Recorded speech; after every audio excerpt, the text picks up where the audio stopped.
көңіл айтқан кезде шын жаныңыз ашып, сөзіңізді жүректен шыққаны қажет. Жай ғана аузыңызды қозғалтпай құшақтап, арқасынан қағып, қол қысуыңыз бірге қайғырғаныңызды білдіреді. Қазақтар көңіл айтқанда қалғандарыңыз аман болыңыздар, ақыры қайырлы болсын, сабыр берсін, өмірден өткен жан иманды болсын, топырағы торқа, жатқан жері жайлы болсын, амал дәптері оң жағынан ашылсын, алдынан жарылқасын, жаны жәннатта болсын деген сөздерді қолданады.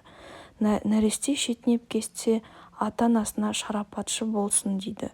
Сонымен бірге былай да шын жақындығыңызды танытуға болады. Бәріміз үшін де орны ерекше еді, қайғыңызға ортақпын.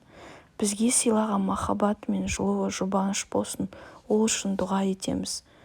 Қалай қайғырып тұрғанымызды сөзбен жеткізу мүмкін емес, оны ешқашан ұмытпаймыз.